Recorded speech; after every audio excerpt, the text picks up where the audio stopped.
माननीय विक्रम वर्मा जी, नेता प्रतिपक्ष, मंत्री, भारत सरकार के मंत्री, बहुत सारे दायित्व का आप निर्वहन कर चुके हैं। माननीय सुरेश जी देशपांडे भाई साहब, आप भी समादरणीय, आप दोनों का अभिनंदन किया।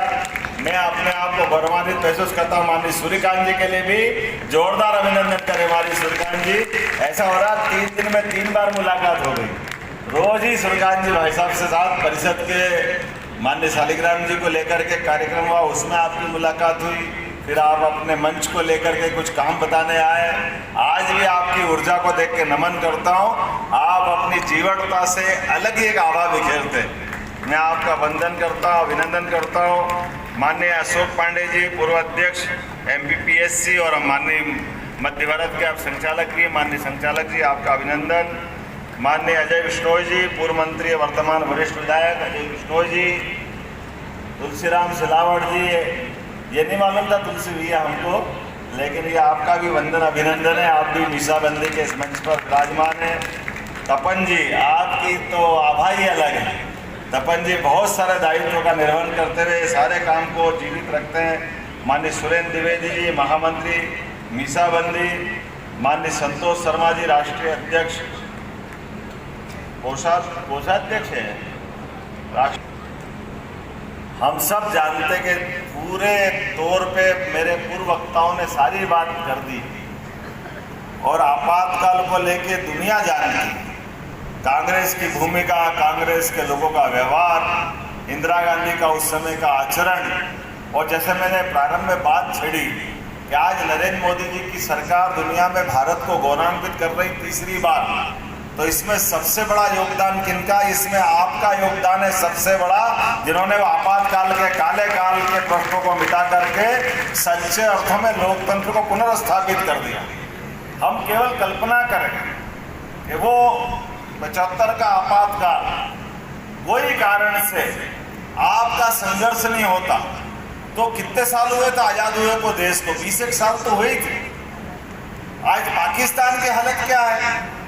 पाकिस्तान की हमारी दोनों की एक जैसी हिस्ट्री है, दोनों अंग्रेजों के चंगुल से तो आजाद हुए, लेकिन काल के प्रभाव में वहां लोकतंत्र की हत्या हो गई और जो भी हुआ। और आज पाकिस्तान किस मोर्चे पे, किस मुहाने पे आके खड़ा, वहां के अंदर की आवाजें क्या आ रही हैं? लेकिन उसके उल्टे आपके संघर्ष के कारण से सारी की सारी व्यवस्था सुव्यवस्था में बदली। दुनिया की सबसे अनुशासित फौज गर्व से आज हमारे साथ खड़ी है। जोरदार अभिनंदन करो आपने लोकतंत्र को गौरवान्वित करने वाले सभी सशस्त्र बलों के लिए, जिन्होंने इस लोकतंत्र के अंदर आपके संघर्ष का सम्मान किया। आपके अपने संघर्षों के बलबूते पे दोबारा चुनाव हुआ और सत्ता का हस्तांतरण कितनी सरलता से हो जाता है।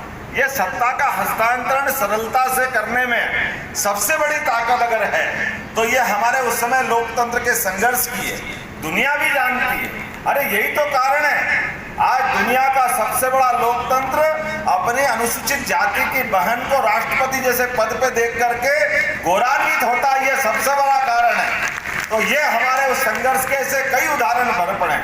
अभी अभी आपको जानकारी बता दूं, मैं जहां से आ रहा हूं वहां निर्वाचन चल रहा था और निर्वाचन में यही नाटक आप भी समझते हो, जो मैंने मुहावरा बोला वही वाला हिसाब है कि एनडीए के सामने एक घमंडिया गठबंधन बना और घमंडिया गठबंधन ने अपना नाटक कर कुरा के ये इनके प्रकार सारी ताकत लगा ली। और ये भी हमारा सौभाग्य है कि आज एनडीए की ताकत के भरोसे यशस्वी प्रधानमंत्री तीसरी बार प्रधानमंत्री बने, तब उनको रोज नाटक करना है। नाटक के प्रकार भी कैसे कैसे हैं। अभी बीच में से अच्छा भाषण में एक विषय आया कि अगर वो सीट जीत गए तो ईवीएम भूल गए, अगर ये हार जाते तो ईवीएम जवाबदार, उनके खिलाफ कुछ भी बात हो जाए तो वो तुरंत बहाने ढूंढ के चलते। हमारे अपने राजगढ़ के चुनाव में उनका हम 400 प्रत्याशी खड़े करेंगे। अब 400 तो मिले नहीं, तो अब फालतू की बात करते हो। लेकिन अब चुनाव आपने सबने जिस ढंग से 29 का 29 जिताया, मैं आपका स्वागत करता, अभिनंदन करता। ये आप सबकी देन है, आप सबकी पुण्य है। सरकार अपना काम करती, लेकिन घर घर में घुस करके राष्ट्रवादी विचार को फैलाने का काम जो आप सबके माध्यम से हुआ है, ये उसकी भूमिका है। और सरकार के अंदर जैसा कहा गया कि हम और आप काम कर रहे हैं, लेकिन मैं भी लोकसभा की बता रहा था, तो लोकसभा के अंदर निर्वाचन का मसला है। अपना फॉर्म भी भरा, उनका भी भरा, हमारा उम्मीदवार डिक्लेयर हुआ, उनका उम्मीदवार भी डिक्लेयर हुआ। और आज आनंद आया, ओम बिरला जी ने जैसे निर्वाचितों के पहला भाषण दिया, उन्हें लोकतंत्र सेनानियों के उस समय के संघर्ष को याद किया कि यह उनकी देन है, यह उनका नमन है, उनका सम्मान है। और जैसा होता है, जैसे ही वो बोले कि वो सारे के सारे मैदान छोड़ के भागने लगे, क्योंकि उनको पसंद न तब था ना आज था। वो जो एक दुर्भाग्य के साथ होना तो ये चाहिए कि काल के प्रवाह में इतने प्रमाण मिल गए कि हाँ कांग्रेस ने गलती की थी, और कांग्रेस के इस समय के गठबंधन में भी वो सारे लोग भी मिले जो उस समय आपातकाल में बंद थे। लेकिन स्वार्थ की दोस्ती क्या होती, ये उसका उदाहरण है। चोर चोर मौसेरे भाई किसको कहते हैं, ये उसका उदाहरण है। वो बिहार के लोग जो उनके साथ खड़े हैं, वो भी तो जेल के शिकंजे में थे, वो सारे के सारे लोग, लेकिन अपने स्वार्थ के कारण से, वोट बैंक के कारण से आज भी वो स्थिति ला रहा है। लेकिन कोई बात नहीं, ये जनता है, सब जानती है। जनता की लड़ाई जनता के लिए, जनता के द्वारा लड़े जाने का, और जयप्रकाश नारायण जी का वो नेतृत्व, और हम सब तो और भाग्यशाली, ऐसी कोई दुनिया के अंदर मिसाल नहीं मिलेगी। इतना अच्छा अनुशासित अपना संगठन भारतीय जनसंघ, उसकी कुर्बानी देखो, जिनने अपने इस लोकतंत्र के लिए, लोग कहते हैं हम बहुत जिद्दी हैं, बहुत कट्टर हैं, बदलते नहीं हैं, लेकिन हम तो वहां तक बदलते कि अपनी पार्टी का ही विलीनीकरण कर दिया, जनसंघ को हमने समाप्त कर दिया। केवल लोकतंत्र के कारण से ये गौरवशाली पक्ष भी हमारे सामने। और जैसे कहा गया कि कमल का दल पानी में जाए या बाहर आए, उस पर पानी का असर नहीं हो।